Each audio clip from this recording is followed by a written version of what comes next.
नमस्कार, सुषमाज रेसिपीजमध्ये आज मी तुम्हाला पावसाळी रानभाजी कंटोळीची भाजी करून दाखवते। तर ही वर्षातून एकदाच भाजी मिळते, म्हणजे पावसाळा सुरू झाला की ही भाजी बाजारात दिसायला लागते। आणि ह्या ज्या पावसाळी रानभाज्या आहेत म्हणजे वर्षातून एकदाच मिळतात, हे आपल्या शरीरासाठी पण खूप फायदेशीर असतात। त्यामुळे जेव्हा सीझन असतो तेव्हा आवर्जून ह्या 3-4 वेळा तरी खायला हव्यात। आणि ह्या आधी पण आपल्या YouTube चॅनलवर मी ह्या कंटोळीच्या रेसिपीज 3-4 प्रकार अपलोड केलेले आहेत, ते पण तुम्ही पाहू शकता।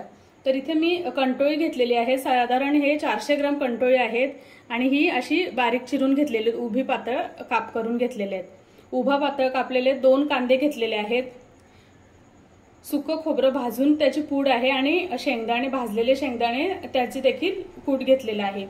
कढीपत्ता, हिरवी मिरची, ठेचलेला लसूण आहे, कोथिंबीर, तेल आणि फोडणीसाठी आपल्याला मोहरी, जिरं, हिंग, गरम मसाला, लाल तिखट, हळद आणि धणा पावडर लागणार आहे।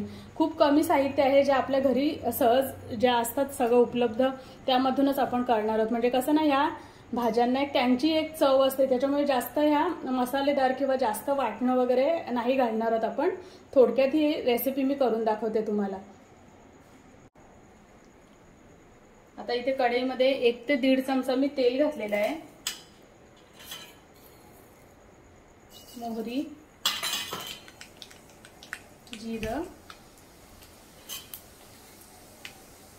हिंग,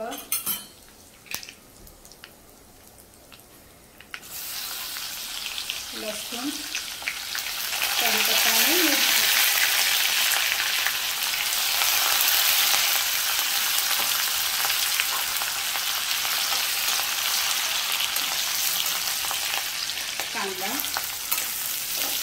कांदा आपल्याला खूप जास्त ब्राऊन नाही करायचा, तर हलकासा मऊ होईपर्यंत परतून घ्यायचा आहे तेलामध्ये। कांदा थोडा मऊ झाला, आता मसाले घालूया यामध्ये। हळद, लाल तिखट, धना पावडर आणि गरम मसाला।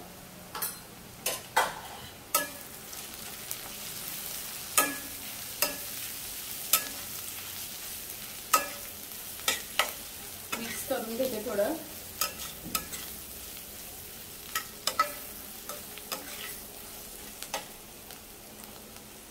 आता ह्यामध्ये कंटोळी घालते।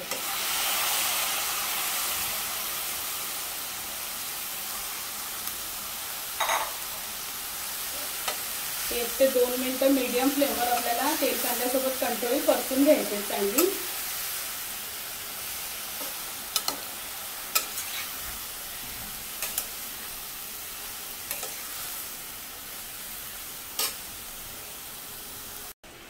दोन मिनिटं भाजी चांगली परतून घेतली आहे। आता ह्यामध्ये मी मीठ घालते आणि आपल्याला पाणी नाही घालायचं आहे, वाफेवरच ही भाजी शिजवून घ्यायची आहे।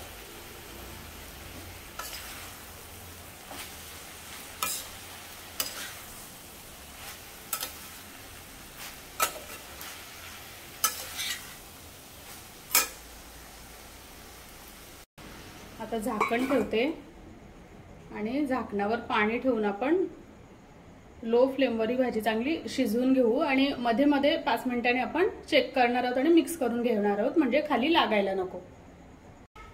चला, तर आता 10 ते 15 मिनिटं होत आली आहेत। मी मध्ये 1-2 वेळा झाकण काढून मिक्स करून घेतलं होतं। आता ऑलमोस्ट आपली ही भाजी तयार आहे। बघ, कंटोळी शिजायला काही खूप जास्त वेळ नाही लागत, झाली आहे मऊ। आता यामध्ये आपण जे शेंगदाण्याचं कूट आणि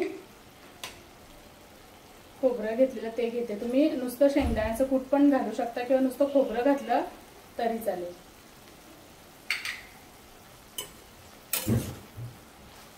आणि आता झाकण न ठेवता आपल्याला थोडीशी ही कोरडी करून घ्यायची आहे भाजी।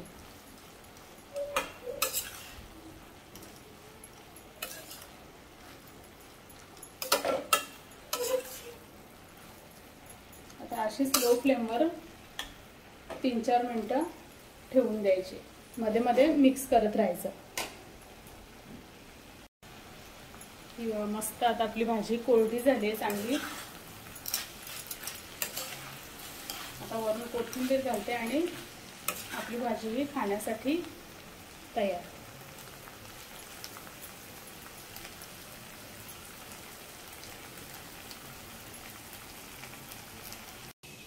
मस्त वर्षातून एकदाच मिळणारी पावसाळी रानभाजी खाण्यासाठी तयार आहे। अगदी कमीत कमी साहित्यामध्ये करून दाखवली आहे आणि ही भाजी भाकरी किंवा चपाती सोबत खाय एक नंबरच लागते। कशी वाटली तुम्हाला ही रेसिपी नक्की कमेंटमध्ये कळवा आणि चॅनलवरती नवीन असाल तर प्लीज सबस्क्राइब करा, बेल आयकॉन दाबा, रेसिपीला जास्तीत जास्त लाईक करा, शेअर करा। धन्यवाद।